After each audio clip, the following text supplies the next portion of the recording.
then we can address that. First and foremost, thank you so much for joining us. My name is Colleen DeLange. I am on staff here at My Real Source, and a little bit about me. Been a realtor now for a little over 20 years. I feel kind of old when I say it like that. But we're excited to take you through the world of virtual property showings and virtual open houses. And I'd like to introduce my co-host, Taylor. Tell us about you. Hello, everyone. My name is Taylor Fidowa. I do our communications at My Real Source, as well as teach the photo program here, and now some other classes, but now doing these mixing it ups with Colleen, and then this virtual open house and showings class. We have a lot of good content to cover today that will hopefully be valuable for you for future. All right. And then we also have another couple of guests we should introduce. Dave DeReese, our CEO. Dave, you want to say hi to everybody? Hi. Good afternoon, everybody. And then we have Chris Van Bell, who I just adore. Hello, Chris. Say hi to everybody. Tell us about you. Hey, everybody. And I've been doing real estate, I don't know, 8, 9 years, I forget. Glad we can help out. Make sure you put your questions in, and then whenever we get a break, I'll be glad to try to ask. And some of them we might just save to the end based on time of all the content we have to cover today. So some of them we might just kind of save to the end. And so hang on if your question hadn't been answered yet. And I do try to put answers in there too. It's just if it can benefit the group, which a lot of times it would, we'll try to get them in there at some point. And like Taylor said, at the end, it happens a lot. So I'm looking forward to it. That's why we love you, Chris. You're always got our back. So I think we should probably start off with the latest news. And I think nobody could probably give that to us better than Dave. Let me go ahead and share my screen here. Let me unpause and Dave, you want to start us off possibly with the exciting, I always like to start off with good news. It's just a thing. You want to start us off with an exciting update coming in June? Yeah, actually, we're shooting for June 1st, but I was talking to Brian just earlier today.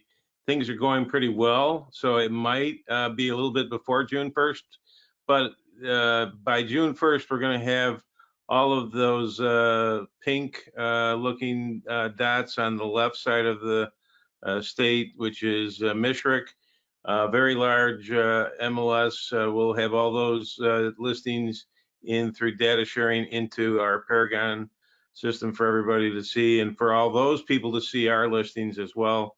So that's coming very soon. And Dave, how many realtors are there in Michigan right now? Do you have an approximate number? I think it's around 32,500, roughly. And now, thanks to all the data sharing efforts, we have what, 30,000 sharing data? 30,000 realtors will be able to see your listing when you put your listing into our MLS. I am very excited about that. I think that that is super cool. So, all right, so let's get into high demand MLS to have on the west side. So that's really exciting news. Yeah, it's amazing. We've been running stats on the Northern Great Lakes and how many people are logging in and doing transactions. It's just really exciting. Northern Great Lakes, in case you don't know, are these green dots that we've just recently brought on. Bay is now sharing. Lansing, as you can see, the list keeps growing, and we are at 92% of the state now. So it is really getting exciting. Finally able to see listings pretty much coast to coast and just keep growing from there. So very cool. Very, very excited about that. All right, Dave, do you want to talk about what's going on in showing time first? Want to start there? Sure. In showing time, we put the link back on the listings for showing time last week. And currently the listings are all defaulted to the status of virtual appointments only. That's a function of the governor's order. That is going to change on the 7th. The morning of the 7th, we will have that changed in showing time to be for default to in-person and virtual appointments allowed. Now, we don't know what there's a couple of things that the MAR, the Michigan Realtors, are going to put out later today. One is a document that's a seller certification for showings, so we don't know what's in that form yet. They also are going to release a amendment to a listing agreement related to this. We don't know what's in that yet. So it may be that there might be documents you need to get signed by your sellers in order to allow in-person showings. Will, as soon as we have that information, we'll not only get it out, but we'll also, whatever these documents are, we'll get them put in MLS documents, and we'll also get them put into Instanet so that they'll be available for you. It may take a few days to get them into Instanet, but we can put them into MLS docs quickly. But just so you know where it is right now, when you go into showing time, it's going to say virtual appointments only. Now, if you were the listing agent and you wanted to go in and manually change that, you can. I would probably check with your seller and check with your broker before you did that. But you have the ability as a listing agent to change it. And then on Thursday, on the 7th in the morning, we'll change the in-person and virtual appointments will be available. Again, you'll have to check with your seller and your broker about your own policies, about what it's going to take to allow in-person. And then, of course, you have to follow the governor's order as it relates to the in-person showings. Are you going to put that up next? I will do that right now. Okay, so the governor's order was brief and had a few things, and it was as a result of negotiations with Michigan Realtors. And then Michigan Realtors last Friday put out the document that you're seeing right now. And if you can make it just a little bit bigger, it'll help me read. There we go. And this is Michigan Realtors' interpretation of the governor's order. So in general, remember there was a stay-at-home order, and the stay-at-home order covered real estate agents. The stay-at-home order still, even after the 7th, covers real estate agents except for these new limited exceptions. So I had somebody ask me this morning, well, it's the top of this, it said reopening of real estate. Does that mean I can reopen my real estate office? And the answer would be no, you can't reopen your real estate office. We're still under a stay-at-home order. The only thing is there's now these new limited exceptions. The limited exceptions are, okay, the real estate agent has to stay home unless they're going to go and go for a private appointment with not more than 4 people in the home for the purpose of a showing, photography, inspections, appraisals, final walkthroughs. So it's limited to that. So, and then one thing is definitely you cannot do an open house. So no open houses are allowed. Another thing is you still have to follow social distancing and things like that. But at the very, very bottom of this document, you'll see the reference to these new documents. It says they'll include a showing certification and an addendum amendment for the listing agreements. Like I mentioned, we talked to Michigan Realtors this morning. They have not yet released those 2 new documents. They're expecting to release them by the end of the day. So once we have them, we'll get them ready to put in MLS docs and Paragon and in Instanet. And you'll have to check with your broker, and imagine this showing certification probably needs to be signed by your seller, I would guess, because I haven't seen the document yet. So that's where we're going to be on Thursday of this week. But just so everybody understands, you're still under the stay-at-home order, except for what are the limited exceptions as it relates to the governor's order. Terrific. So as Dave mentioned, everything is changing. I still believe that there's a lot of sellers who are going to maybe not be as receptive of having people trouncing through their house after Thursday at 12:01 a.m. I have a seller going on the market. She's got a young family, and she said, I'd like to do as much virtually as possible. So I think that these are trends we're going to see more and more of. So taking the time to learn how to do virtual property showings and virtual open houses, I think, and right now we still can't do open houses. So be very clear of that. Is that open houses are not allowed. Yes, you can do limited showings, not having more than 4 people, but we can't have open houses where we have crowds of people coming in to look at homes. So learning how to do them virtually, I think, is something that we're going to see a whole lot more of, and I don't think this is a short-term trend. I was talking to an agent. Yeah, my guess is this no open house thing is probably going to be around for a while. So I see there was a comment about they were nervous about putting the open house on Paragon because they thought somebody might drive to the property. I think we need to still utilize the virtual open house. It's important to provide that benefit for our sellers, but make sure that everywhere, including comments, including everywhere that you say this is a virtual open house. And that should not come as a surprise to anybody because the governor's order specifically says that we cannot do open houses. So this should not come as a surprise to any agent in the state of Michigan. There are no open houses, in-person open houses allowed. The only thing that is allowed is a virtual open house, and we have the capacity to do those. We have a place in Paragon for those to be promoted. So that's the story on open houses.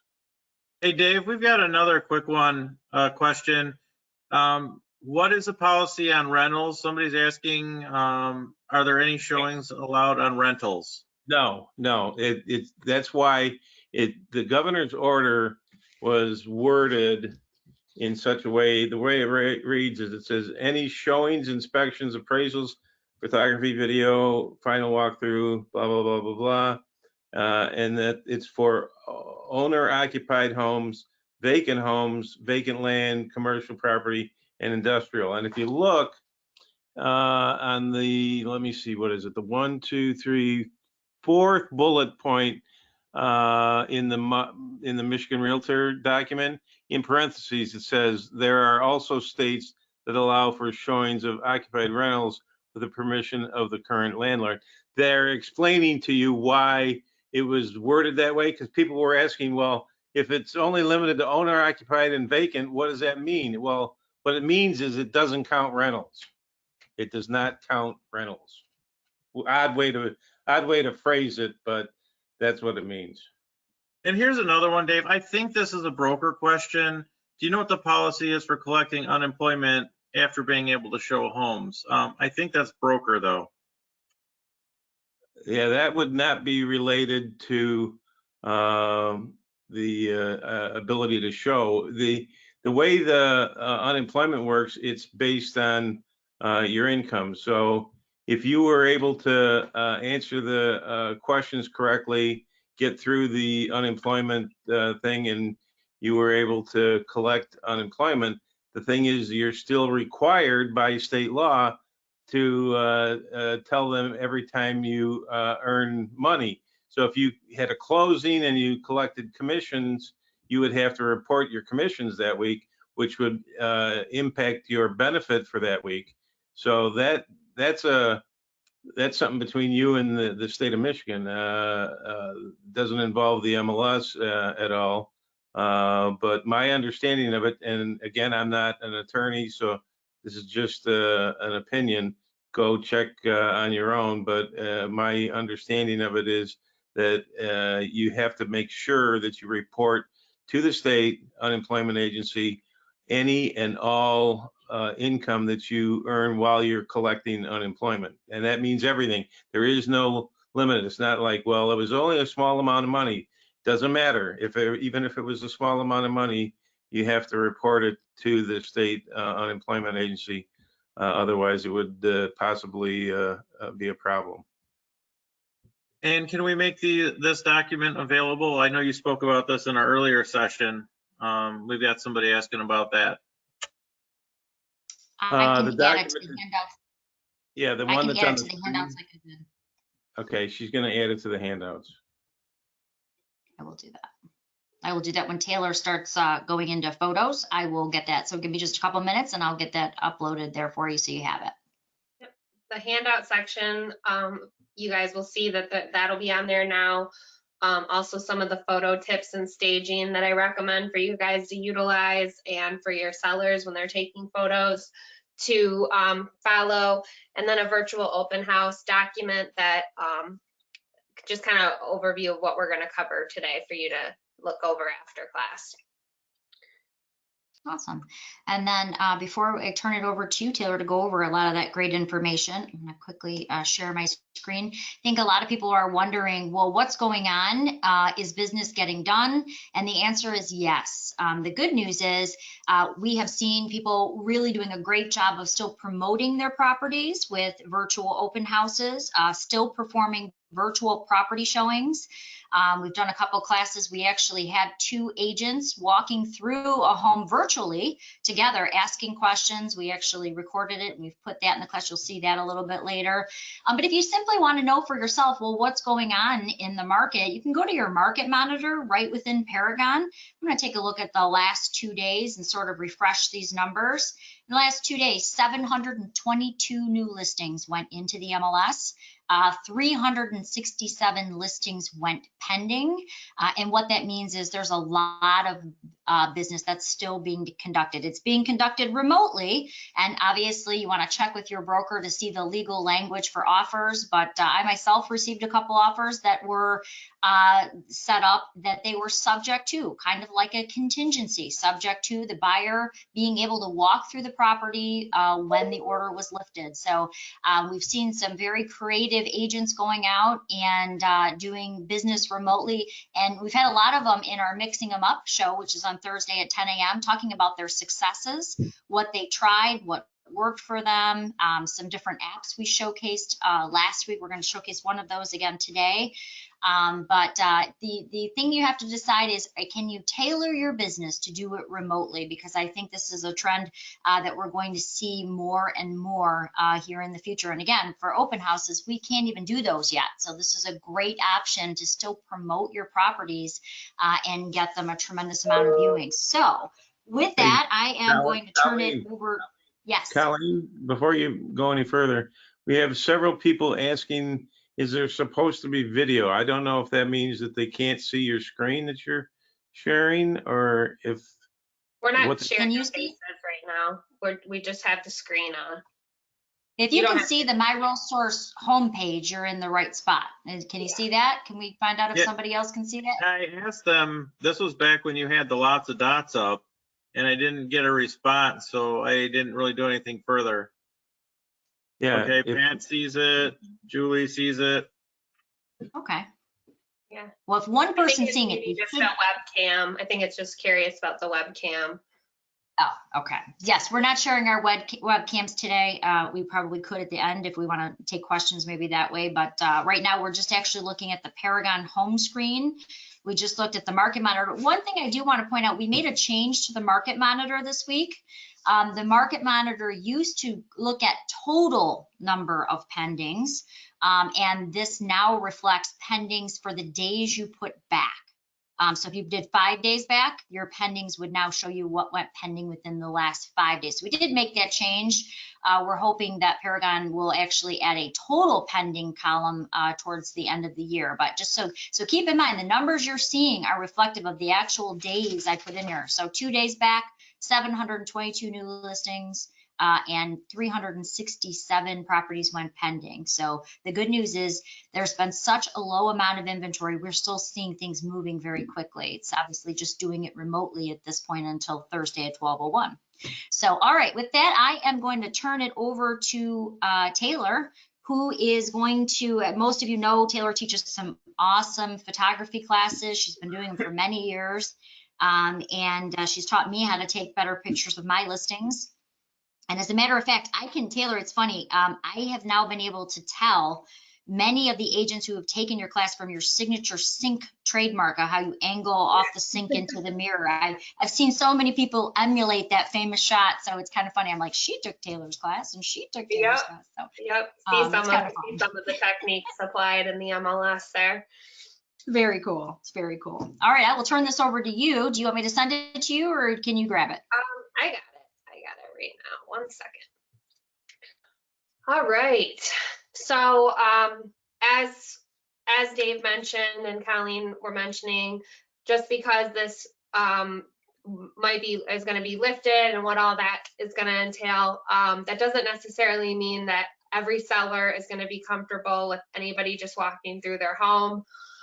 So there's going to probably be a really good percentage of people, whether they're high risk, just a comfort level, have children at home, things like that. They're not going to want groups of people regularly walking into their home. So they're going to want to still probably keep with the virtual showings option.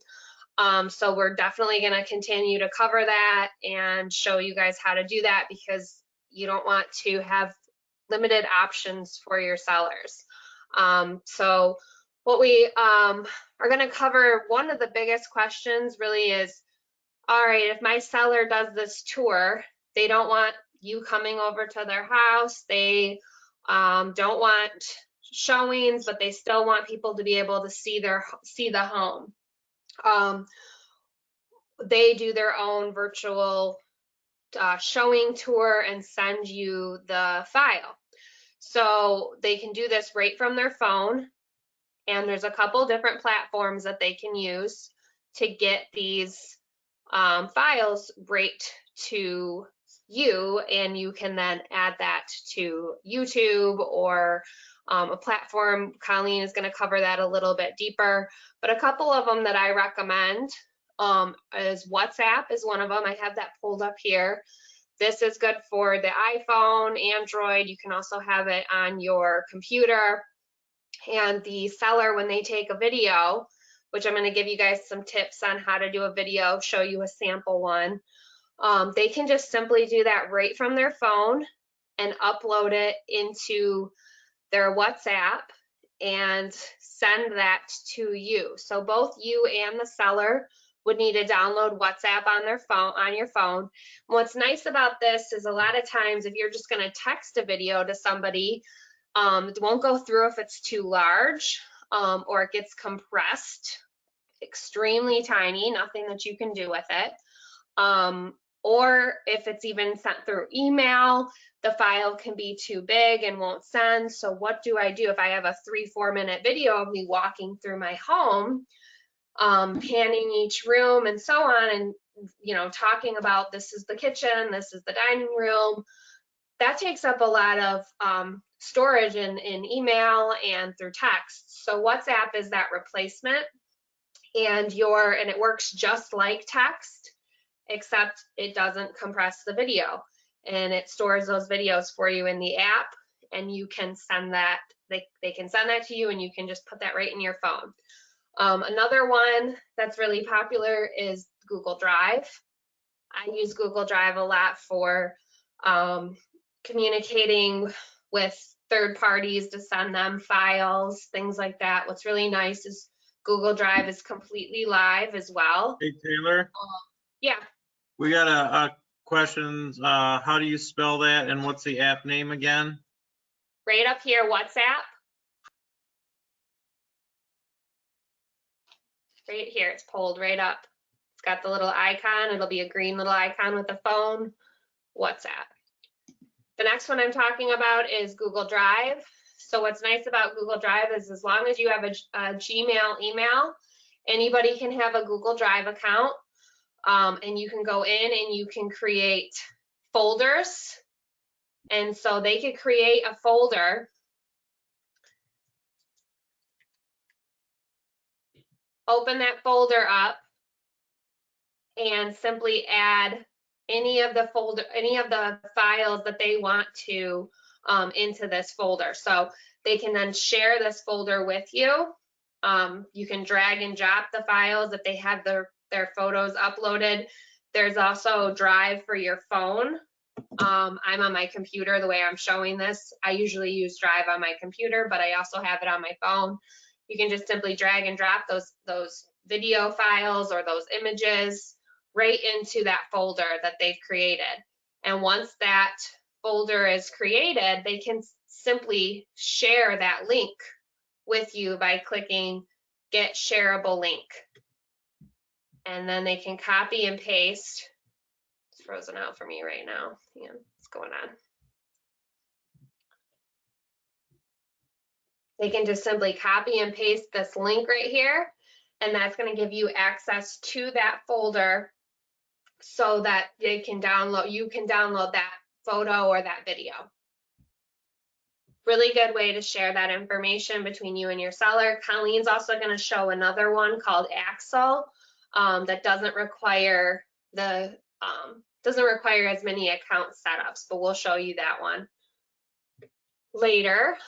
So WhatsApp and Google Drive, there's also others like Dropbox that are used, the one Axel that Colleen has used. What was the other one, Colleen, that somebody mentioned? Do you remember? WeTransfer. Okay, yeah, WeTransfer. Guys, I'm sorry. We have somebody that says if you're sharing your screen, I don't see it. And that's only one so far. We've got a bunch of confirmations saying they could. They may have minimized their GoToWebinar panel. Chris, that happens quite often. If you have kind of moved around and clicked on something to open it, find the little flower at the bottom. It kind of looks like a little flower. It's a little blue icon for GoToWebinar. Or yeah. Orange. It's an orange on a Mac. Yeah, it could be. So look for the flower. Usually the orange one is the meeting, but maybe it's different on a Mac. So look for the little flower, click on that, and that will bring your GoToWebinar screen back up. So if you're seeing your screen instead of ours, you may have minimized that GoToWebinar panel. See if that helps. So now that you have a few suggestions of how your seller can transfer a photo or a video to you, because that's obviously going to be probably one of the biggest questions is how do you want this sent to you, or maybe they don't even know how to get it from A to B. So there's a few options there to test out and get those files from them right to your phone or right to your Google Drive account. Now, another step to coaching your sellers and getting them confident in you being able to still promote this property for them and still be able to do a remote showing is really just coaching them on how to do a tour, and then also ways that they can take pictures and a checklist that I've provided for you. So the first thing I just want to show you is a sample tour and what's available for you there. Colleen, this is one of Colleen's listings, and she did a beautiful tour of this property right before the lockdown happened. I think honestly like 2 days before is when I think it was, yeah. Yeah, so hypothetically we're going to pretend that Colleen is the seller doing this virtual tour video, and they would send it to you. So this is something that you can then add into your listing, which I'll show you how to do that. And what it will do is it'll add these links to obviously the listing report, but it'll also be on the single property websites, which you'll see right here. As it loads. and it will be on Collab Center and Home Snap and all those great places. So when you,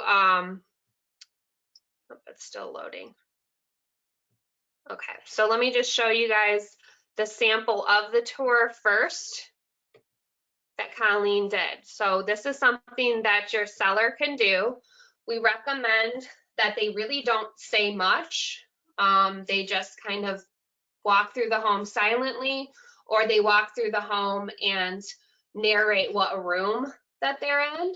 They're not the real estate professional. They're not the ones to talk about the property. They're just showing it from the entrance and how all the rooms connect, walking slowly and panning through each room.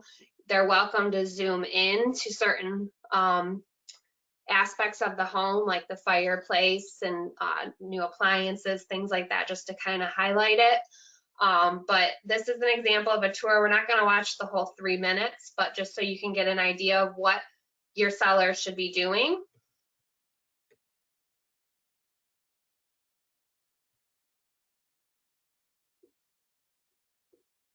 Right into the living room. It does have a gas fireplace. And then just off to the left, we have a full first floor bathroom. You can see how she's slowly panning in each room, showing every wall and how it all connects. She's not really talking much about the property, just what you're looking at. Decor.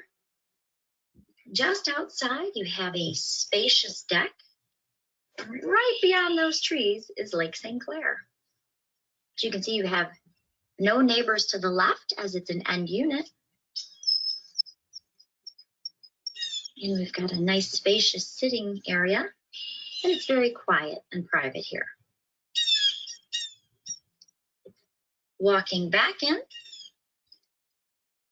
into a large open kitchen. It does have a lot of natural light. There's another window there. Stainless steel appliances that stay with the property, and a double sink. So this would be a virtual showing that you can actually add. Colleen's going to go into places where you can add that and what your options are. But in terms of prepping and coaching your sellers, it's from the entrance to all of the main living areas and how all the rooms connect, slowly panning, taking their time. Very, very basic in what they talk about, or nothing at all, just that they're in this room, this is the kitchen, this is the dining room, so on. And then send you that file through whatever platform you prefer, WhatsApp, Drive, Dropbox. Colleen's going to show another one here shortly. And then you can then upload that video to YouTube, as you can see here, and simply copy that link. And that link will be something that you can put into Paragon, which Colleen's going to walk you through those steps. But it's really easy. You have virtual link fields in your listing. So when you are maintaining your listing, you can go under compensation and tours. And right here, whoops, sorry.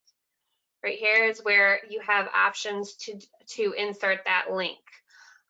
There's branded and unbranded. We recommend just always having the branded fields filled, because they will be going out to everybody. And right now, the showings need to remain unbranded, and this would be for, you know, kind of a virtual showing, virtual open house here. But you do have branded options in the future if you wanted to have something where you're promoting yourself, talking, having your logo, things like that on there. So I have a sample listing that I'm going to show you guys of some photo tips that you guys can implement, but also to share with your seller, and stress the importance of the order of the photos and what you take pictures of, and using the captions and descriptions features in Paragon. So before your sellers take photos, there is going to be a checklist. Was opened. Find it real quick. There's a checklist that I provided to you guys. Let me open that up.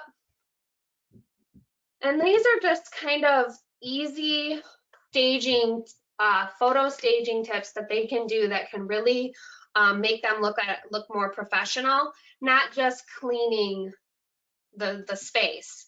There's little things that they can do that are easily overlooked, especially right now when everybody is in their home. They're not leaving, they're constantly cooking, constantly cleaning. You got maybe kids in the house that are constantly messing it up. So once it's clean, you want to take those pictures, and it's easy to overlook simple little things. So this checklist is just basically some unique things to keep in mind, such as, you know, removing the dish soap and the sponges on the sink, dirty hanging towels on the stove, cereal boxes on top of the fridge, or magnets and mail. The big thing that I always see, that no matter how clean the house is, the number one thing that people really forget about is all the chargers and the cables. We're all guilty of it. We have our laptop chargers maybe plugged in by the couch, our phone chargers plugged in at the kitchen, maybe your little Alexa with their long cord. All of that just kind of adds clutter to the space that can take away the photo. So they straighten out the house, but these are little things that you guys can provide to them moving forward, even with you're going to take pictures. This is something I cover in the photo class. Make this checklist something that that you suggest that they follow before they take photos or before you come and take photos. Definitely saves time and gives that extra oomph factor when it comes to giving them a more professional look and feel in the photos, and giving them some sort of confidence, because they don't do this regularly like you. They don't know how many photos they need to take, how many different angles, what are the important things to take pictures of. Sometimes sellers assume that one thing is really important, and you guys as the agents know that that's really not necessary. So giving them that confidence and coaching them, and this checklist to follow is just one little extra thing that you can do to make this remote process so much easier for everybody. And then once they get those photos to you, whatever platform they use, WhatsApp, Drive, Dropbox, you can upload these photos, multiple photos at a time, which is really nice. The system allows you to upload 69 pictures at a time. After they're uploaded, you can rearrange them in your desired order. So one thing that I recommend, especially now more than ever, because it's harder for people to get into the houses, fewer people are going to be seeing homes once this is lifted, and prior to now this, nobody was seeing houses. So the order of your photos and using the captions and descriptions is extremely important, because this is the story that you're telling them about the home, because they aren't seeing how everything pieces together. They can't necessarily imagine living there until, you know, you maybe highlight a few of those things. So once you choose the order, a couple things that I recommend is starting with some sort of an entrance, as you can see I did here. And I'll go through the tour where the photos are actually pulled up just a second, but there's a little editing tool right here where you can then change the orientation. This might be a common problem that you get. Your sellers are taking the pictures, they're maybe not using a real camera, and they send you over these photos. And what happens is when you take a picture, if you are not taking it completely vertically, where your the actual camera is upright, the orientation of that photo file could be confused. So if they take it horizontally, or for some reason they accidentally do take it upside down, you can then upload the photo, and then it's upside down. So it saves you a step from having to do it in an outside software. You can just change that orientation really quickly in Paragon, which is a huge time saver since many of your sellers are going to be probably taking them on their phone, and you will probably get a few here and there that are upside down or sideways. You can also crop, which is something that's really nice. You can drag and select that area that you want to crop really easily, just like this. So if I wanted to crop out that wall, I could do that. Now I'm going to pull up the actual listing with the photo so you can get an idea of that story that I'm trying to tell here. So one question that I get a lot is, how many photos should I have? And it really just depends on the size of the home, in my opinion, because I'm a big believer in quality over quantity. But people do gravitate to photos that have a lot of contrast, like what you're seeing here, and they gravitate to photos that are listings that have a lot of photos next to that property.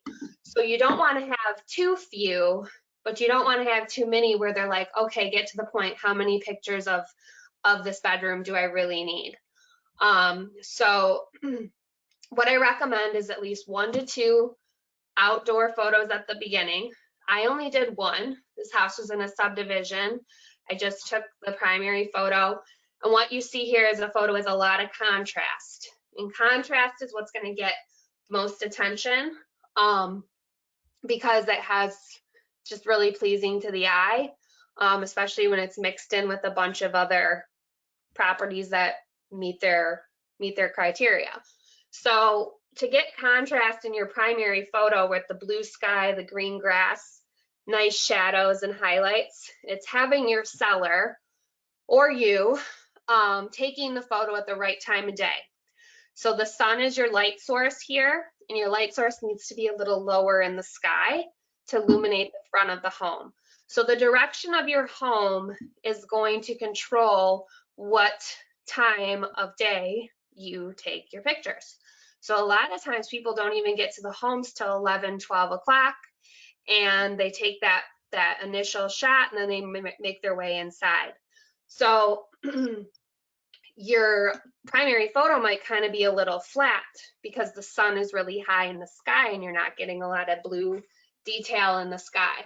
So for an east facing home, morning is good because then the sun is lower, shining on those windows, and you're able to capture detail in the sky.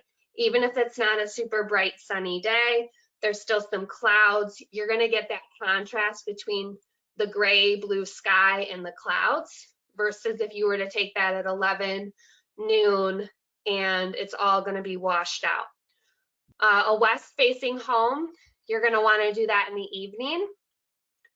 In a north or south facing home, you kind of have the option of both. Just sort of favor if it's a northwest facing home, you're probably going to still want to do evening. A southeast facing home, you're still going to probably want to do morning. So letting your seller know this checklist, some of these tips that I'm sharing with you will give them that confidence to go ahead and take those photos and let them know you know what you're talking about. You're giving them some guidance. This is still going to be a great listing in the MLS, still going to get lots of eyes on it. Business is still getting done. And for your own comfort level, we can do all of this virtually. And then you're going to want to have them take their photos interior midday, because if I actually took this at about 8:30 in the morning, east facing home, and look at the sun. You can see the highlights shining in these windows, especially up here. It's a little harsher. If I were to go inside and take pictures of that bedroom up there, the windows are going to be really bright, and it's very hard for your camera, especially if you're just using a auto camera or your smartphone, to fully control all of the different tones of lighting going on, or the different extremes in lighting going on.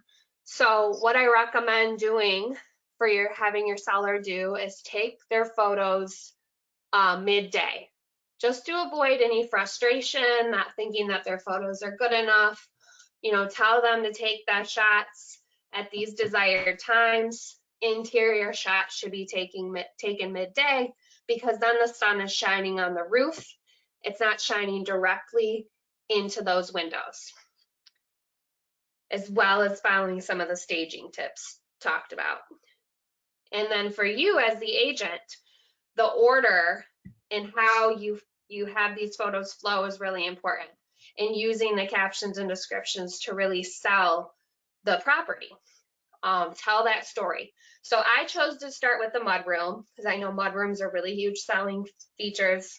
I know I wish I had one in my house. The foyer is still really nice. You're gonna see that here, but there's just something really extra special about this mudroom. So I wanted to start with that to kind of give them that experience of how it would feel coming home after working all day. This is what you're gonna see. So an extremely useful mudroom with custom built-in bench hangers for backpacks, purses, briefcases, and more, and a little office space for bills and receipts, allowing your kitchen counters to be free of clutter.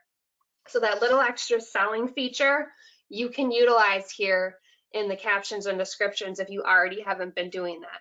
And this is moving forward too. It's not just because of the lockdown, but if there's ever a time to use these captions and descriptions, now is the time.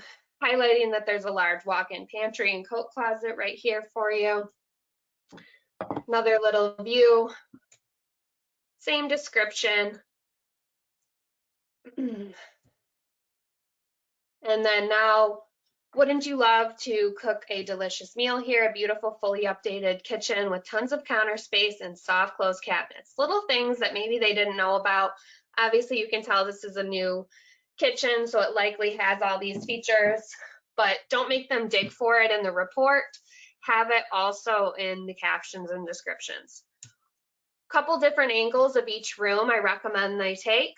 So the entrance, how it feels walking in, then the next main living space that's closest to that entrance that you chose. Don't jump around, because then it lacks that flow or continuity of how they would experience the house naturally in a tour anyways. Couple different views of each room, because that first view you missed all the appliances, but you can see the open concept here. I like to do close-up shots. This is what Colleen was mentioning, my signature thing. I look for features in the home that don't always necessarily stand out in a photo that is of the whole room, and letting them see these little extra touches that were done, like this backsplash and the fact that it was a 6-burner gas stove. Definitely something nice about the kitchen, not just something they want to read in a report. The island, talking about the lighting, another close-up of the farm sink. And in the photo classes, we talk about how to take these shots a little better with certain types of cameras where you see that it's blurry back here. So if that's something you guys are interested in, there's obviously photo classes that are randomly posted that I teach, but just to kind of give them an idea of what they should be doing, couple different angles of each room, some close-up shots if they think that it's worthy. You can then decide from there if it's something to add. And then transitional photos. So let me kind of fast forward a little bit here.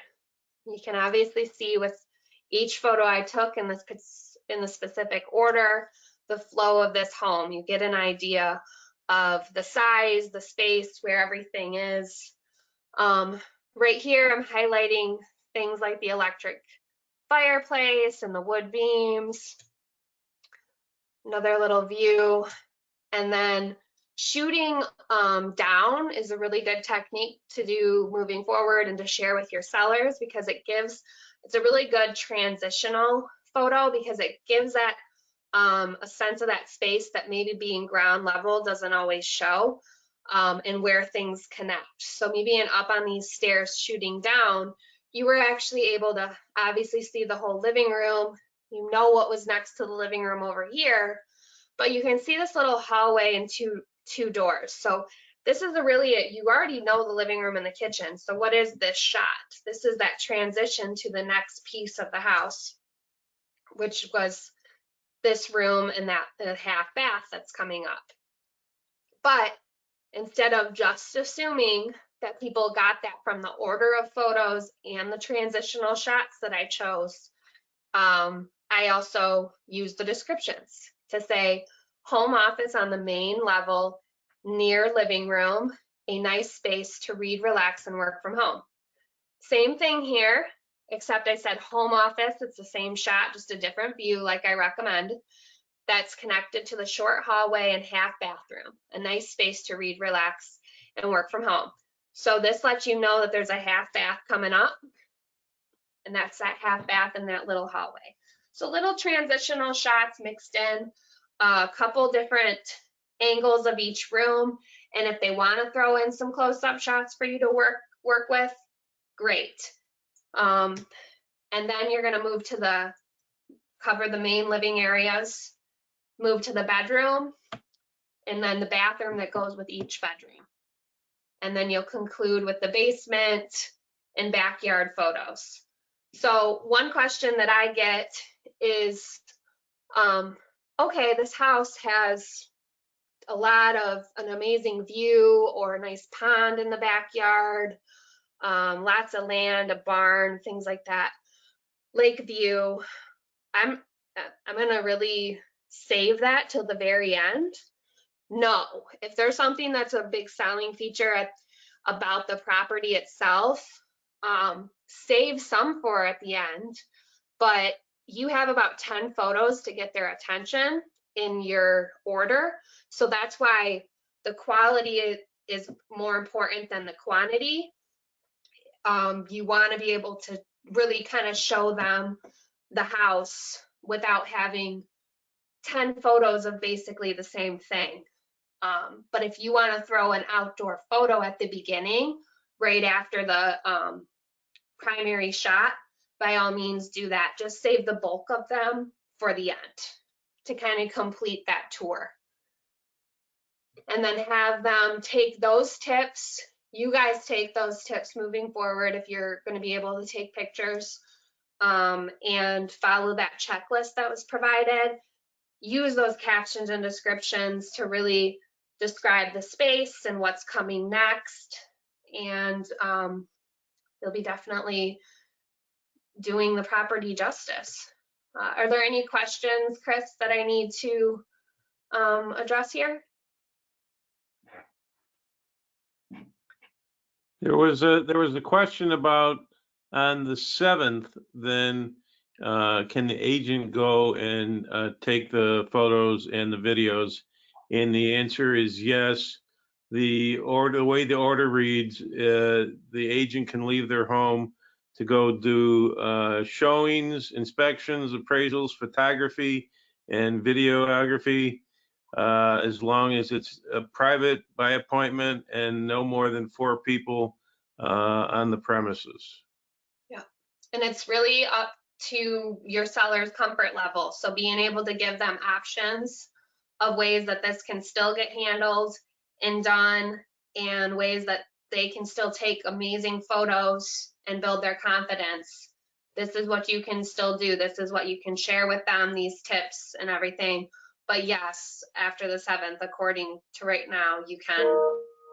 But after the 7th, there still may be instances where if someone at the home is sick, or if someone at the home has tested positive for the virus, or if somebody at the home is immune compromised, or there still could be reasons that even after the 7th that it may not make sense to have the agent go and take the photos. There might still need to be the virtual side of it, but that's all something that has to be worked out by each agent with each particular seller and what situation that seller is in.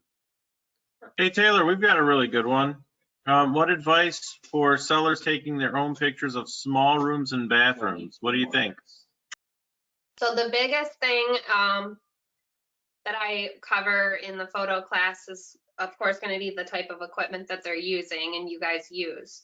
But for the situation and the everyday person that's taking pictures, if they're using their phone, it's changing your perspective will help. So that means getting higher or getting lower.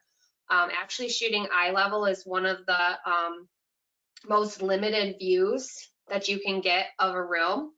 So if, you know, the average woman is 5'5", the average male is 5'11", so that eye level is really limited to what you can get. So standing up on a chair and shooting down, getting down lower on your knees, kind of shooting, angling up helps. Shooting vertically and standing outside the room for like a small half bath or a pantry helps. And shooting towards a corner. So those are all my recommendations for just using a standard camera or a smartphone. You know, changing your perspective, step outside the room, make sure you don't get the door frames in your room because that's just wasted information in the shot. But be outside the room in the door frame and then shoot towards a corner. Now, We have another great question. Yep, but just another thing to add, but if you have somebody who does have a DSLR camera, or you have one and you want to give that to them, just, you know, social distancing, give that to them, drop it off, sanitize it, whatever. If you have one and a wide angle lens, nothing is going to beat a wide angle lens. It will get way more information. Every photo you're seeing here in this listing was done with a wide angle lens. And they can get those for their smartphones too. Yeah, I don't recommend them though, because they can distort the photos quite a bit. Here's a great one. Now, I use a photographer. I don't have the equipment to do it. And the first thing we do is turn all the lights in the house on. So should the lights be on or off when they're taking the photos? Yep, every light, the more light you have, the more forgiving of a photo you're going to get. It's all about the angle of light. So like what I talked about with the sun being higher in the sky or coming into the windows, things like that.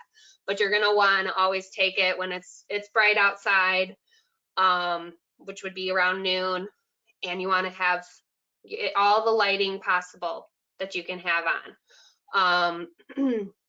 Sometimes one thing to also keep in mind is when you do turn on lights, if they have a fan, always make sure the fan is off because that photo will capture that. But lamp lighting is really nice and warm. It definitely like neutralizes the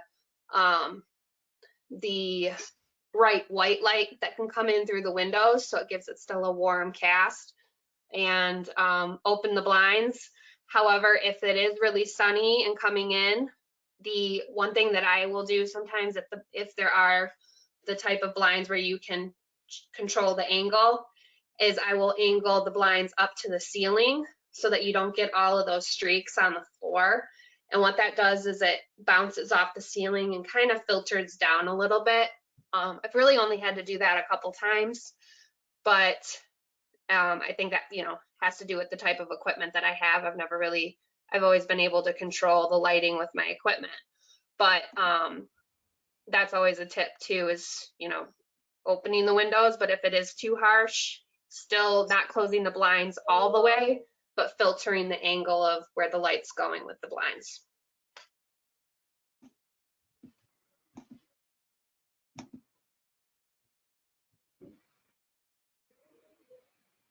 Okay, so I'm going to hand it off to Colleen to talk about the virtual, setting up your virtual showings once you have that tour and video, and a few other things I know. And then her and I together are going to go over the virtual open houses and options you have there.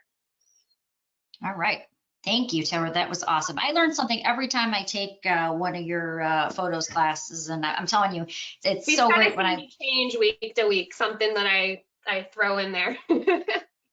I love it. I love it. So as Taylor mentioned, I'm going to show you one more app that I've been testing now for a couple of weeks, and I really, really like it. Taylor, are you able to see my phone screen there? Yep, I see Jake in his little dinosaur coat. Thank you. Little cider mill action there from last year. But so I'm going to show you this live so you can see really how easy this is. I am a huge fan of this Axel app. It's something that the seller can actually go in and send you photos and video with one click, and it's automatically shared back to you. It is a free app. So you can actually get it through the App Store, or you can get it through your Google Play if you're an Android user. Christy, I remember you're an Android user, so this will work for you too. And I made a little real estate folder just so I can put all of my real estate apps in one place. But basically, you download it. It's AXEL. It's kind of a green looking icon, as you see there.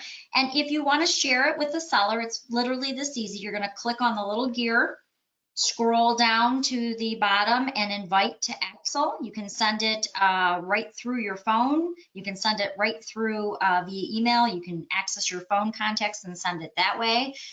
The reason I like this so much is it just seems to be much easier for a seller to be able to click photos and actually share their tour, and it comes right back to you in that movie file. So when the seller is getting it, they can click the little plus at the top, and it says take photo or video. And they literally can now start snapping photos or video. Again, those are shared with you. They can actually control who they share them with as well. If they want to send them maybe to you and or an assistant, they can pull them right from your phone contacts. And it creates this movie file, and it's very, very easy. It's very simple. That's pretty much the whole app that you just looked at. Not hard to use, and I think when we're trying to make it as easy as possible for the sellers, that's a great way to do it. We've also eased up on some of our restrictions, just so you know. We're not asking sellers to go and measure rooms right now. So we used to require you to put those room measurements in when you were adding listings into the MLS. Be aware that we have lifted that rule temporarily so that you do not have to have required room sizes. So obviously we want to make this as easy for the sellers as possible. One other thing, I'm just going to stop mirroring this here so you can actually see my screen. One other thing is Taylor taught me in one of the very first classes that I ever attended. And by the way, Taylor teaches 3 great classes for photos. There's beginning, then there's intermediate, and then she does these photo field trips, which hopefully when things get back to normal, she'll get to do again. And I learned so much from those classes. She is teaching some of those via webinar. So if you haven't taken advantage of them, you should. They're free, and they really are great classes. But the first thing that she taught me was the person who clicks the shutter on the camera actually owns the copyright to that photo. And that means if the seller is supplying you those photos and that tour, you want to legally protect yourself by using the right form to ensure that you have permission to market those photos. And you know, it probably doesn't happen very often, but if for some reason the seller doesn't end up selling their home, or they get a little upset for any reason, you want to make sure that they can't come back to you and say, hey, did you have permission to use my photos? And to find that particular form, you can go into Transaction Desk under the copyright, photo copyright forms. And that's where you should see on your screen right now. It's the very first form. It's the alternate broker agent joint ownership form. It's a very straightforward one-page document. I actually send it over with my listing agreement. So when they're signing their listing agreement, they can digitally sign this one as well. It just asks for the broker and agent name. And then down below, one page, It's going to be signed by the seller, and they're going to put the date and their name. And it does give you permission for pictures and video, and it does protect you. It gives them joint ownership rights and you joint ownership rights, so you both can use those photos. So that's obviously very important that you have that in place to legally protect yourself. Copyright, unfortunately, is triplicate for each photo, and that means if you put 50 photos in, it could get very expensive if something goes wrong. So make sure you have that form filled out. Another question I commonly get asked is, okay, well, so now you have this video format, you've got this MP4, you've got this video file, how do you make it a link? And so to make links that you can add into Paragon and put into your single property website, it's a very simple process. I did mine in YouTube. I thought that was the easiest. I set up a free YouTube account. It only asks for a couple pieces of information, your first name, last name, email address, things like that. And then all you do is you're going to go to this little camera icon. I'm going to show you how easy it actually is. And you're just going to click upload a video. It's going to walk you through a very simple process to convert that movie file into an actual link that you can put into Paragon and you can use in your marketing. And all you have to do is literally select where that file is located. So I'm going to select the file. It's a drag and drop too, by the way. Joe, who was on our call a few minutes ago, I made one for his mom on how to use some of the tools in Paragon. And so I'm going to use that one. All I do is click on the video file that I want to create a link for. I want to give it a name. Maybe you can even put in a description if you'd like. And you can see it's actually already starting to create what that link is going to be for me. It's now uploading that into a link. And I'm just going to follow the next, walks you through the process, and it's going to ask you just a couple more questions. Is this kid content? Because remember, YouTube has YouTube for Kids, which my 7-year-old loves, and then they have, just the traditional YouTube. So I just want to make this traditionally for the traditional YouTube. It's not going to go on the kid-friendly channel, and I'm going to go ahead and hit next. You can add cards or end screens. So you can even, I'm learning so much about the promotion on YouTube that you can do, but you can add an end screen that has your information. Then you're just going to go ahead and hit next. And then how do you want to display this? Do you want it to be public? Do you want it to be private? I'm just going to make this public so that everyone can see it. And then I'm going to go ahead and publish it. And again, you can pick different beginning and end screens and then click publish. Once you do that, that link is now going to be established. And now you can take that link and you can actually put it right into Paragon. And Taylor, I'm sorry, I had to step away for a quick moment. Did you show them the Paragon links? Sure. I did briefly. I didn't go into too much detail about all the different branding and all of that. If you want to cover it briefly. And then same with the single property website. Maybe it might work for you. I had a loading issue on my browser. Okay. All right, well, let's go there next. I actually asked a friend of mine if I could use one of his. He has a little nicer listings than I do at this point. So we'll show you this single property website. But as Taylor mentioned, when you go in and you're adding that link, so I created the link in YouTube, then I'm going to go in and you'll find where to put those links under compensation and tours. And Taylor told you all about the branding and unbranding. There's actually 4 different fields you can add it in. So remember, you've got your virtual tour, which is going to be unbranded. And then if you have your contact information, as you'll see this agent does, you want to make sure you get that in the branded tour. But you can have 4 different links if you'd like. So maybe you've got some drone footage that you want to add in here. Maybe you've got, an image of the property floor plan, and then you've got your branded tour that you did. So remember, you can have up to 4. And then, so I'm going to close out of here and go back for just a moment. Then inside of the MLS, of course, the virtual tour, so when you're sending it to your clients, will of course not be branded. But if you wanted to use the single property website, which I'm a huge fan of, there is this little icon. It kind of looks like a little house with a check on it. If you have a branded tour, this single property website will look for the branded tour first. So when you start promoting your properties, it will put your information out there. So if you want to promote this on social media, it will actually put that branded virtual tour in. So when you share it, the other agents are they're still seeing you. So if you posted it on your Facebook page, let's say, your clients and other agents are seeing your branding because it's actually your listing. The reason I like that is I still see so many agents who are sharing from third-party sites like Zillow and other sites. And the problem is you're working so hard, you're getting the photos in there and the labels and the descriptions, and now you're sharing it to a place where someone who just bought the zip code is now reaping the benefit of your hard work. When I share it, I want to share it in a way that that hard work comes back to me. And so if I scroll down here on this single property website, yes, I can go through all the photos and I can see the comments from the MLS and I can see the details of the property and the features.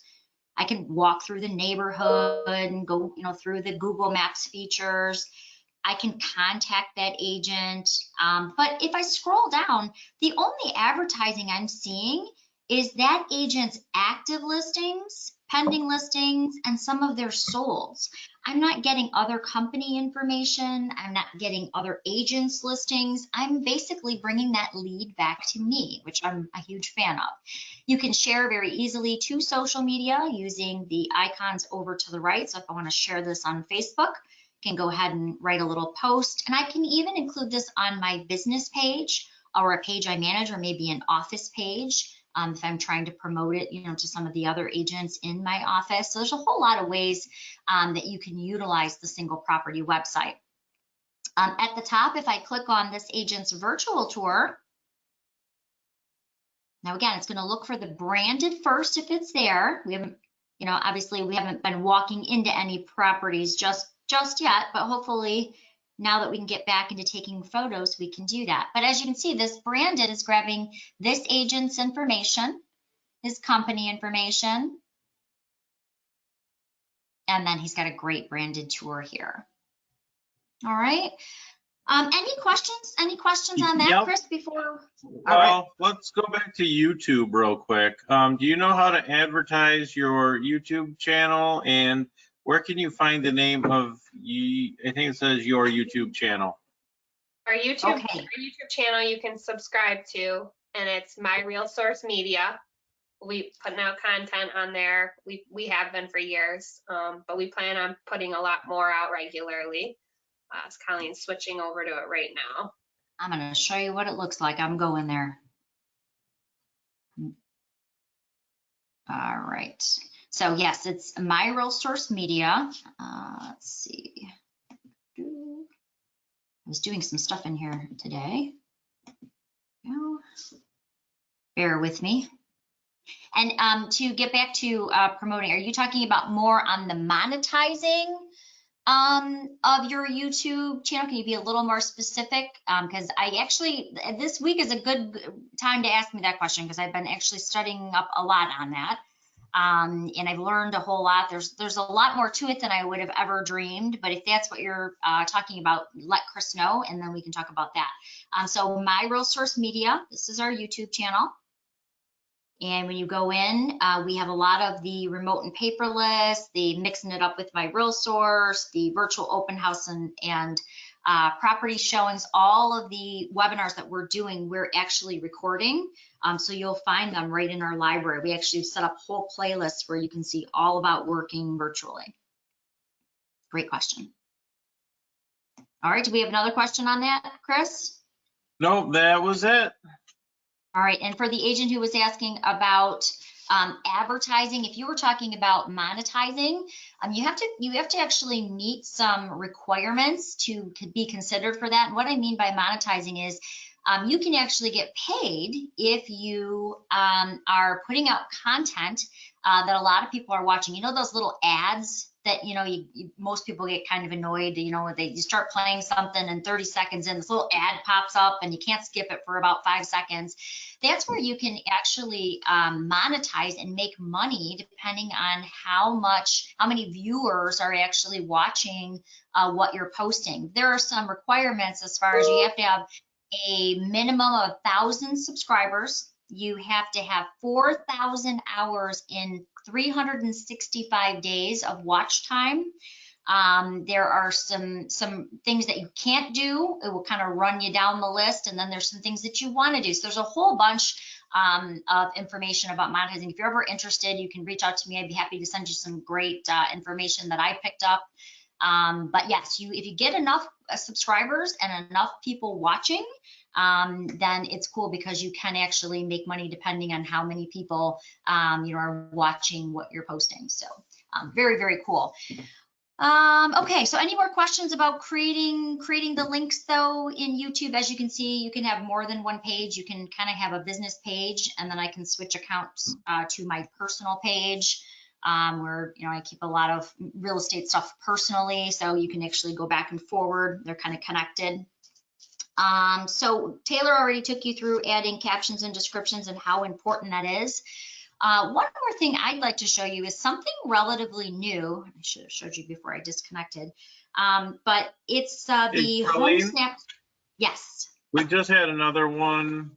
Are there restrictions with uploading a branded video to Zillow? What field should we use? Good question. That is a good question. I'm going to defer that to Dave. I think he's going to be able to talk to that even more than I can, as far as, because I know you negotiated the Zillow contract. Well, here's the thing is that did you already show them the 4 places in Paragon to put the 4 videos? Yes, yeah, we did. So there's the 4 places for 4 videos, 2 that are branded and 2 that are not branded. We make the branded one go to, like, for example, the single property website first. If you don't have one, we'll take the unbranded one in second order. So that's automatic. You don't have to worry about that. We always provide, when it comes to syndication, if your broker tells us to syndicate it to a certain syndication site, what happens is we're giving them that feed, including the video, and it's there for them to use. So if they want to use it or will decide to use it, that's fine. If you want to individually take your branded ones and put it on a syndication site, that's fine. The only thing that you can't do is you can't have the branded one in the unbranded spot, because then that goes to IDX sites, and it's against the rules for IDX to have branded in the unbranded spot, and it's also not allowed in the rules in the MLS. So in the MLS, for other agents to see, they can't be seeing your branded version, because if they share it with their buyer, they don't want to see your branded version of the video. So the big thing is just make sure when you put it in Paragon, put them in the right spots. If you want to individually send a branded video to syndication, that's fine, but you can't have it on the MLS in the wrong spot and on the IDX in the wrong spot. So that's, I think, the complete answer. So, and I know we showed this already, but right under tours and compensation, these are where you add those 4 links in. As Dave mentioned, the branded, but obviously go where it says branded. The unbranded are just called virtual and video tour. All right. One of the other things that I came across recently that I have found really helpful through all of this is the HomeSnap stories too. Remember that one of the new features, now you'll only see this on your listing, but if I go into my listing here and I scroll down, you will see add a story. And this is where you can actually put a little video tutorial that you've done. So after Thursday, when you can go back in these properties, if you wanted to highlight that, you know, home backs up to water and you want to do a little video right from your phone, right onto HomeSnap where your clients can see it, it can be branded. You can even put little sticker icons like you see for sale. You can highlight things within the Home Snap story. So that is another really cool tool. We'll teach you that in the Home Snap class. I know Debbie's setting up quite a few classes coming up, and in the Home Snap class, we'll show you that as well.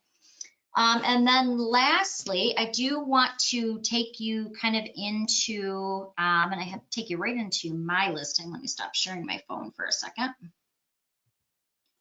I want to take you into setting up virtual property showings, and where you can also adjust, as Dave said, with people being able to show again. You can do virtual tours still, because you may have some of those homeowners that say, I don't want a lot of people coming through my home. And, you know, so in that case, you can still do those virtual property showings through showing time, but you can also set it up so in-person property showings can take place as well. So I'm just going to open up my listing and go to maintain listing and go into showing time. Now, a lot of people are telling me they're having really good success with advertising a certain time that they're going to be available to answer questions, which I think is a great idea.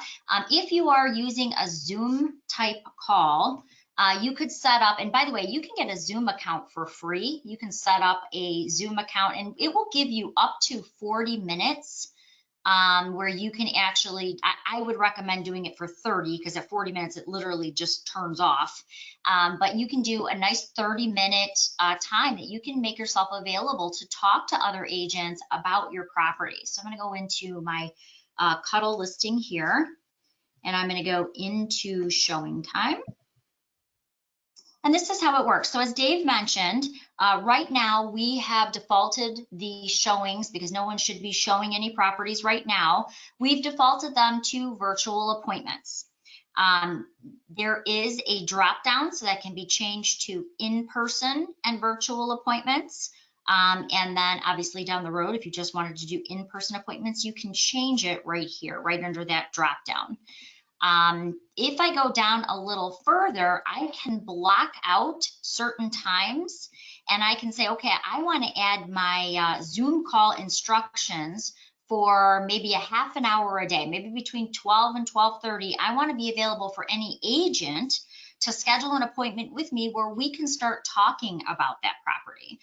So how you do that is you go to where you'd normally put the lockbox in.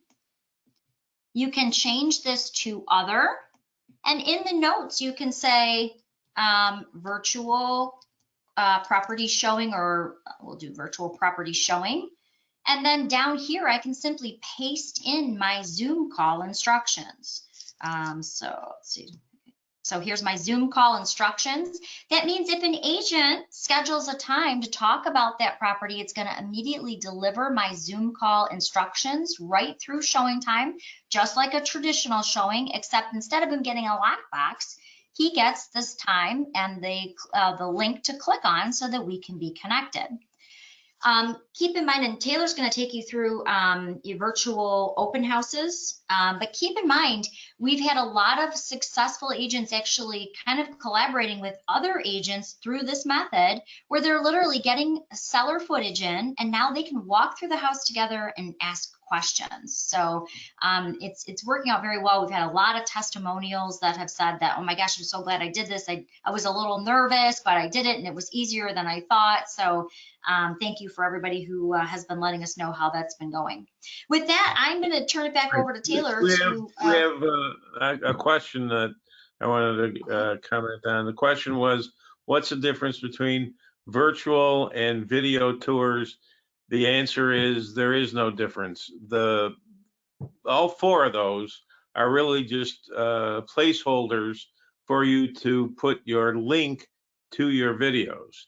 The reason we have them named differently is because we anticipated they would be different. For example, you might have one of them be the one like Colleen showed where you were walking through the property. The other one might be where you hired a drone photographer to do a drone video. Or in another case, it might be, the second one might be where you had a Matterport type photographer use Matterport and do that type of a walkthrough. Or another one might be where you put together a floor plan of the house. There's lots of different varieties of different types of videos. All we've done is provide you the place to put the link to any one of those types of videos. That's why we named them differently, just to keep them straight. But they can be anything. You can get very imaginative about how you want to handle these videos, but it's just having more than one spot to put different types of videos. All right. All right, well, I'm going to take over. I'm going to go through this. We're getting a little short on time, so I want to go through this as quickly but as thoroughly as I can. So just apologizing in advance. I'm not going to probably run over a few minutes here. But virtual open houses. So you have a couple different options here. One thing that I suggest doing is first promoting your virtual open house and making it clear that it's a virtual open house. So Facebook is one of the most amazing places to promote. One good thing that comes out of social media and Facebook is the ability for just anybody to promote something that's going on with them. So under more, or if you switch to your business page, you can create an event right at the top of your business page. There's an option to do that. But you can actually create an event, and you have a few different options for how you would conduct a virtual open house. So creating an event, super easy. It would give you have the option to do a business page or a personal page event. Now, this is up to you. A business page, though, would be really good because then you can have all your followers see the event and invite them, promote that, boost that, and you can always share the event from your business page to your personal page. But if you just want to do it on your personal page, you can just simply go to the more, like I said, and hit events, create event, add the primary photo as the event picture. Always title it virtual open house hosted by online event. You can add the link to the live stream that you can do. I'm going to get into your couple different options, but Facebook has upped their game a little bit to compete and up to the demand of what people need right now. Everything is virtual, so tons of events are going on that are virtual. So the last I think about a week or two, they added this online event option where you can add a link to a live stream or some video that you maybe pre-recorded where they can see that at the time of the event.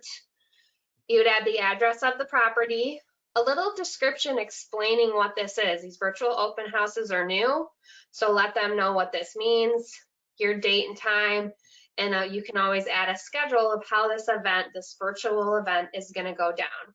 So I have one already created, so I'm going to show you what that looks like. So I have right there, virtual open house hosted by, I had the date, the address, and my little description. In my little description, I'm setting that tone for what they can expect. So did you know you can still tour new listings virtually as they hit the market, but now in the comfort of your own home?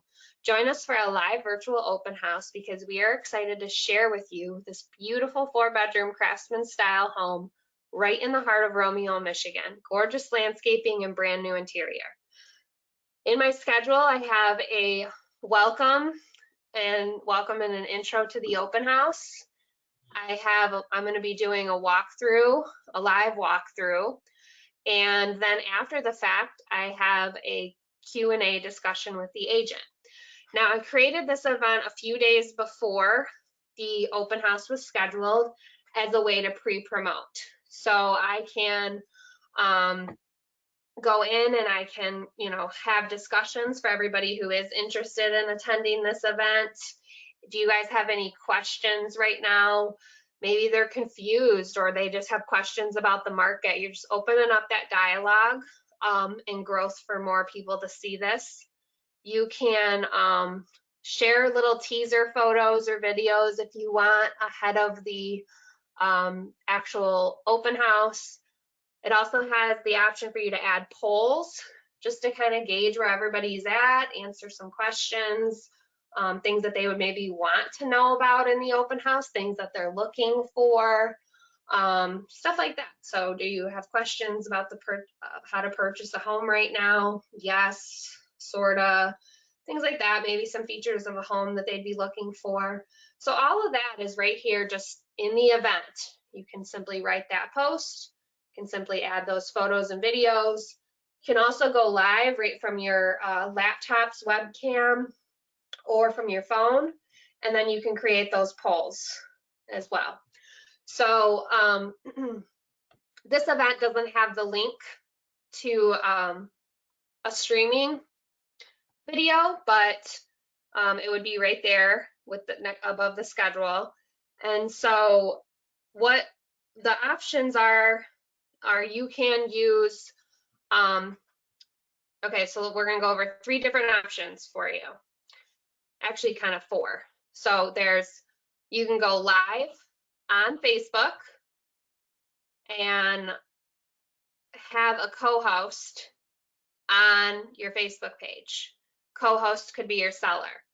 If they wanted to then go live on the event, they could also do that. You just need to make sure to coach them not to answer questions, not to talk about the property. They are not the licensed professional.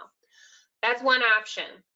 Another option is going live on Facebook, and you can share an already recorded link of the tour and have people, you know, kind of hype it up going live, tell them that you're going to be sharing a video here in 2 minutes, check out the video, leave your comments about the home, and I will be responding to those live right here from Facebook and have a discussion, Q&A, and so on. Third option, and is the one that we recommend, is scheduling a Zoom and having your seller do a tour walkthrough on their Zoom, and you can actually record that right from Zoom. And then when you schedule the event, you can share your screen of that tour. So it's still a live event that you are controlling, but what you're sharing is a recorded video of an open house that the seller did. And then you are live, you are in full control, and you are the one that scheduled that Zoom. So scheduling a Zoom is very easy. When you sign up for Zoom, you can just simply schedule that, and what it will do is it'll create the title, the time, the date, all of that. You can give them like a password to get in if you wanted to. You can hold them in a waiting room so that you can approve people to get in. When you schedule that, they'll give you it'll give you right here all of the details of that Zoom. That is the link that you would put into your event, so that as that is going on, that date and that time, you are the live host of that Zoom, and you are talking about the property, and you can simply share your screen and share that video. And it's not that you're just necessarily sharing just a YouTube link or anything, but there's still that interaction. It's still live. They still don't even know, they could not even know that it's necessarily not a live tour of the home. And you can have people join that link right from the event. Your other option and last option that we're going to talk about is still using a streaming service, whether that is Zoom or Skype or any of the other ones, and you would just go live with your seller. So you would be live, your seller is on the Zoom, and they are walking through the home live. They don't say anything, but they are there showing the property live, and you are answering questions. So we recommend just doing the recording of it and kind of walking them through it, how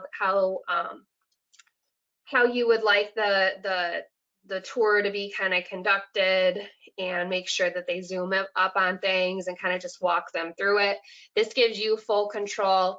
It also gives you control over the seller not chiming in or saying something. And it allows you to kind of test it out technically and make sure that everything goes smoothly. Try it out with you. Try out an event in a Zoom with this video with a friend or your spouse, children, just kind of adult children. Just make sure that it goes, you know, smoothly, instead of trying to do it live right off the bat for the first time, and hoping that your seller follows your guidelines to a T. So that's just our recommendation, but it's obviously always up to you. The best advice that we can just say is make sure that your sellers are coached and told what they can and can't say. And then in Paragon, once you have that virtual streaming link, you can go in and you can, I'm gonna pull up your Marsha, if that's okay, Colleen. Yeah, please. And then actually add this link to our open house field.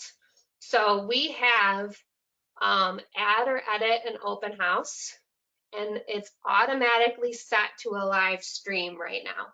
Open houses are not lifted, like Dave was talking about, but you can still conduct your live stream. Put that Zoom link in, schedule the date, the time. The biggest thing though is make sure in the comments you put big and bold, this is a virtual open house. No in-person open house. To attend this open house, click on this link, and then paste the link in your comments as well. Because the way this looks, I can open it up here.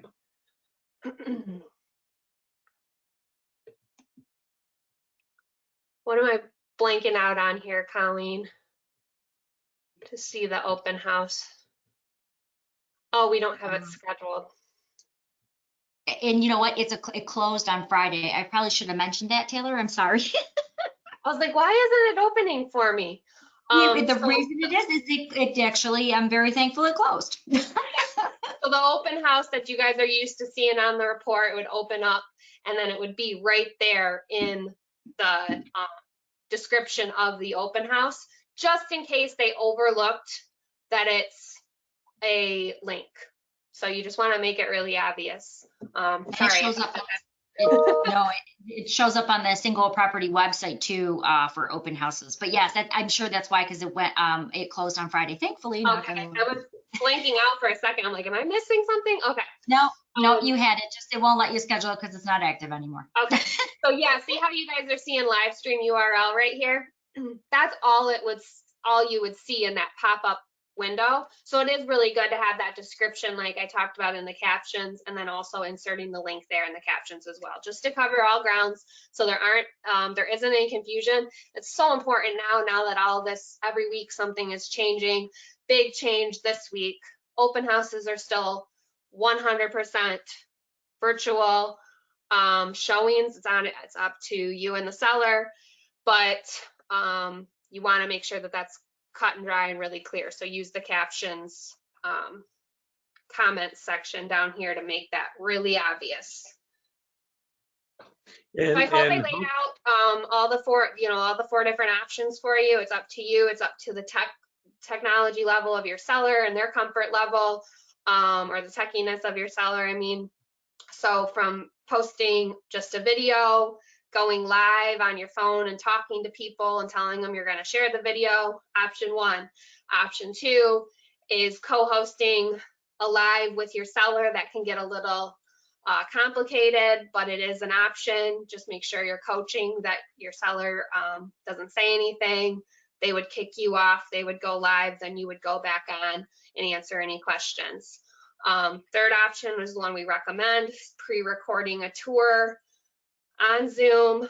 You can record your live streams, then schedule a new live stream. That would be the one that you would insert here in the event, and then share that event. When people join, you share that screen and that video, and you are actually engaging with them live, the attendees live.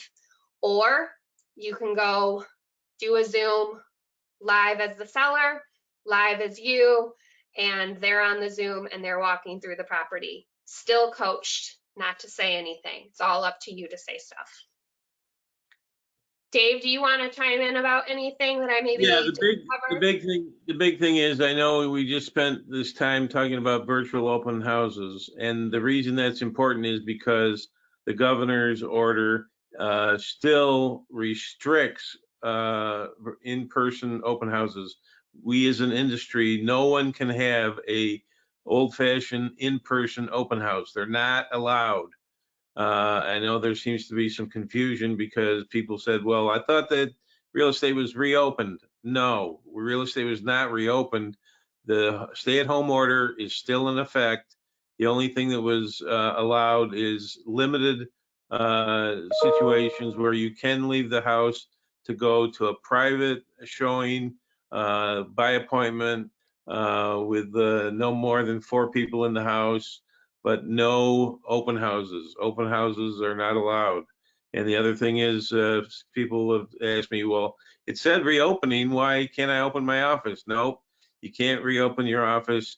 Everybody's still supposed to be working from home or remotely, except for these limited things that you can do that are outlined in the governor's order.